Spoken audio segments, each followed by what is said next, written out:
अस्सलाम वालेकुम जनाब, के हाल चाल है? ठीक ठाक हो? कबूतर आ गए ने तकरीबन जनाब आली 17।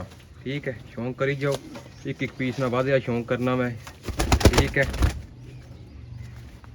हम एक एक पीस छोड़ के शौक करांगे जनाब इंशाअल्लाह। कबूतर चेक करो, पूरी मूर्त कबूतर है किसी ना। ठीक है, टोटल ने जनाब 17 ते 650 ने हिसाब नाल ते इंशाल्लाह याद करोगे जनाब। फेरवी टोरवें कबूतर ही चेक करो इत्थे। ठीक है, एक एक पीस ना वादया शौक करना। पट्ठे खलोत चेक करो। ठीक है, 0349 81 32 012 शौक करी जाओ। कबूतर दियां खलोतां सिर्फ चेक करनियां। ठीक है, पूरियां खलोतां वाले कबूतर ने, इंशाल्लाह याद करोगे कबूतर। शौक करी जाओ। टेडी पट्टी है,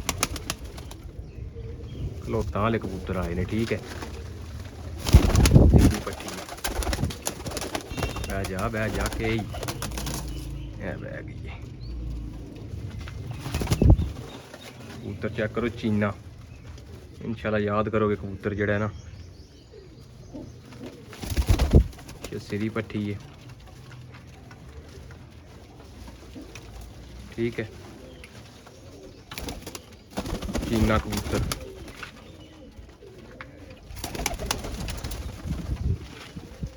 17 है टोटल। ठीक है, माशा लाजमी आखना भरावो, कबूतर पूरे बरेआम थोड़े पास लैके आए हैं। कबूतरी ये बच्चों वाली है, बेशक बच्चों च पाओ।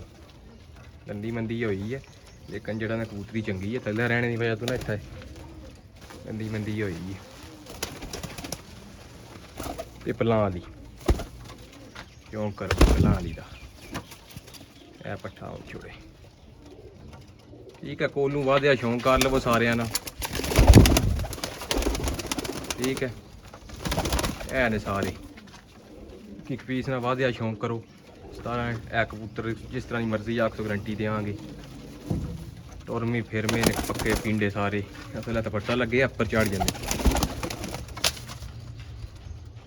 ओके जनाब, शुक्रिया।